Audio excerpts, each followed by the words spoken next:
Hello दोस्तों, नमः शिवाय। दोस्तों, हल षष्ठी का व्रत आ रहा है अभी 2024 में। जो हल षष्ठी का व्रत है जिसको कहते हैं ललई छठ, कहीं कहीं इसको हर छठ भी बोला जाता है। ये 2024 में 25 अगस्त रविवार का पड़ रहा है। सब प्रथम तो आपको बहुत बहुत शुभकामनाएं और बधाई। ये व्रत जो है सुहागिन महिलाएं अपने पुत्र की दीर्घ आयु के लिए रखती हैं, उसके अच्छे स्वास्थ्य की कामना के लिए रखती है। और ये भी कहा जाता है इस दिन जो है श्री बलराम जी का जन्म उत्सव भी मनाया जाता है, क्योंकि कृष्ण के बड़े भाई बलराम जी का जन्म हुआ था इस दिन, जो कि शेषनाग के अवतार थे। बलराम जी को हल बहुत ज़्यादा प्रिय था, इसलिए इस दिन जो है हल की पूजा भी की जाती है और खेतों से जुड़े हुए औजारों की भी पूजा की जाती है। और पूजा के बाद हल की भी पूजा करके उस हल को खेतों में जोता भी जाता है। और कहा जाता है इस दिन कोई हल जोतता है तो शुभ माना जाता है पूजा करने के बाद। संतान के कष्ट दूर होते हैं अगर कोई हल षष्ठी का व्रत रखता है। इसमें पूजा की विधि तो अपने अपने राज्य के आधार पर है, लेकिन जैसा कि मुझे समझ में आया वैसी विधि मैं आपके साथ शेयर कर रही हूँ। हो सकता है डिफरेंस हो कुछ।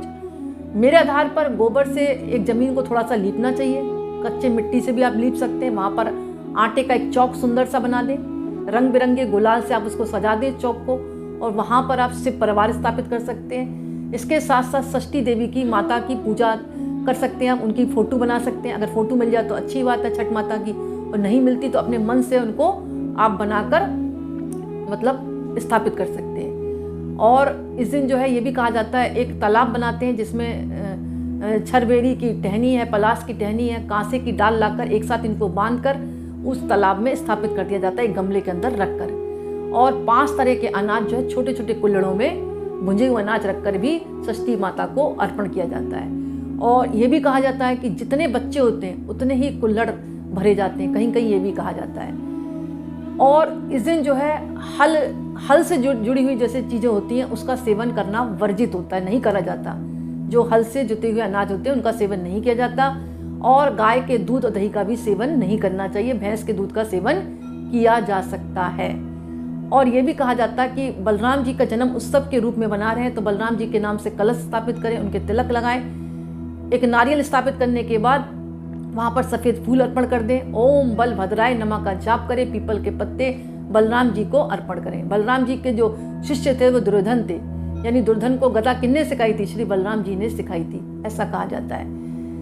और दोस्तों इस दिन जो है केरमुआ का साग है, पसई के चावल आते हैं, पसई के चावल जो कि तालाब में निकलते हैं, उनका सेवन करना चाहिए। और महुआ और पलाश के पत्ते पर रखकर भोजन किया जाता है। दोस्तों कथाएं अनेक हैं, लेकिन एक कथा इस प्रकार है। एक ग्वालिन की कथा है। ग्वालिन जो थी गर्भवती थी और वो गांव में दूध और दही बांटा करती थी। उस दिन जिस दिन हल षष्ठी का व्रत था उस दिन उसका प्रसव हो गया। और प्रसव जब हो गया बच्चा तो उसने एक छरबेरी के पेड़ के नीचे छोड़ दिया, क्योंकि उसके पास दूध की बाल्टी थी या दूध का पात्र था और गाय का दूध ले जा रही थी। उसमें उसने भैंस का दूध भी मिला दिया और जाकर गाँव की स्त्रियों में बांट दिया। उस दिन हल षष्ठी का व्रत था और हल षष्ठी व्रत वाले दिन गाय का दूध नहीं पिया जाता। तो भूल से उसने क्या किया, उसने जानबूझ के किया, लेकिन भूल से उन महिलाओं ने भैंस का दूध समझकर सेवन कर लिया। सबका व्रत खंडित हो गया। इधर क्या हुआ, ग्वालिन ने अपने बच्चे को छरबेरी के पेड़ पर छोड़ दिया था। इधर किसान आया, हल जोतने लगा तो उसका हल जोता उस बच्चे के लग गया, बच्चे का पेट फट गया। तो किसान ने उस छरबेरी के कांटों से ही उसका जो है पेट सिल दिया। हालांकि किसान को बहुत दुख हुआ, लेकिन उसने ये काम कर दिया। इधर ग्वालिन जब आई तो उसने देखा मेरे बच्चे के साथ ऐसा हुआ है, तो बहुत दुखी हुई। तो उसने अपनी गलती का एहसास किया, गांव की स्त्रियों से माफ़ी मांगी कि मुझे नहीं मालूम आज हल षष्ठी का व्रत है और मैंने आपको सबको गाय का दूध मिलाकर दे दिया।